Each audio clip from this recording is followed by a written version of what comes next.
There's different kinds of wig wearers. We have people who are going to buy a synthetic wig online, or people who want to change up their wig often and don't want to be married to a specific style, color, length, anything like that. Or people who are wearing a specific wig for a short period of time. So whether it's a costume, a party, or something very specific, like some people will say, like, I just want a short blunt bob for this occasion or that occasion or Halloween. Or in the film industry, they use a lot of synthetic or very low quality human hair wigs. Usually I can tell those apart if I'm watching something. I'm like, oh, the light reflects a little bit differently. Then there's people who wear partial wigs.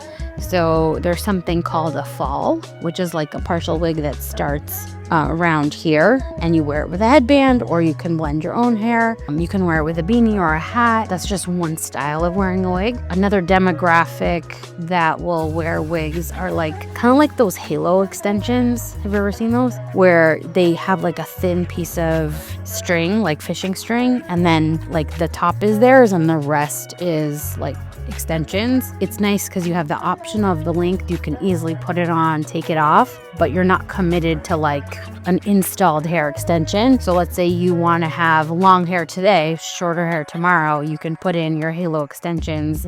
And it doesn't you don't have the keratin in your hair. You don't have the bead extensions, the sew-in. You don't have to commit to that. Then there's people who wear topper wigs, which is just the top portion of a wig. In some communities, they call them kippah falls. Then there's people who have their hair all braided up and they have extensions sewn on, and then the top is what they call a closure. There are people who wear these kinds of wigs. These human hair wigs are generally purchased by people who wear them day in, day out, want to have the same hair for many years. So the difference between buying a wig online and buying like a cheap wig online and buying one of these is, if you want to have a wig that's going to last you for a few years, people generally will invest in better quality, longer lasting wig. For example, I am a long-term wig wearer. I don't plan on wearing a wig for only this amount of time. Or people who are going through hair loss, they don't necessarily want to commit to a very expensive wig because it's a short-term problem that they're having. So generally, the people who buy these wigs are people who are long-term wig wearers, and they want to invest in good quality hair, a good solid look that they're going to go with for a few years. With premium human hair wigs, it's a huge investment. So people who will buy them, because they're at a high price point, the people who buy them are the people who are long-term wig wearers. Like myself, I don't plan on stopping to wear a wig. It was worth the investment for me. Generally, the people who buy these wigs are not changing up their hairstyle so often.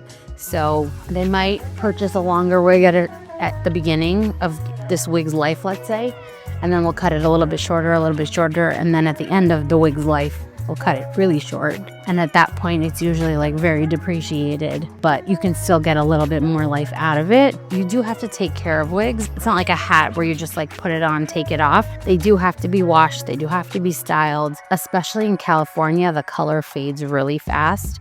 So every 6 months to a year, you're gonna have to recolor it. So, let's say somebody purchased this at this color today in Los Angeles, they're gonna have to get it recolored if they want to maintain this hair color. This wig, the last time I washed it, I colored it because it got too light and it didn't match my skin. For me, I look like a blonde, and I'm not a blonde. It just doesn't work. So yeah, you do have to color them, you do have to condition them.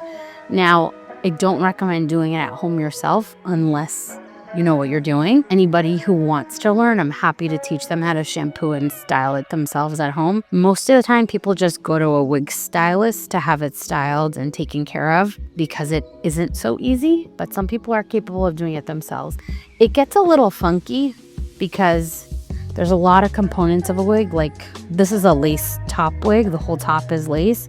And a lot of people don't know how to take care of lace properly, and it takes a lot of skill and craft to make it look very natural. Yeah. Even though this is a naturally curly piece, it's not going to air dry perfectly. I have to style the bangs a little bit. This originally was air dried, and then this morning I went over it with a curling iron just because I wanted to give it a camera ready look. But probably after we're done filming, it's gonna go back up in a half pony clip just because it's easier for me when I work, and this is my work wig. I can't have hair flopping in my face. That's a big one for me.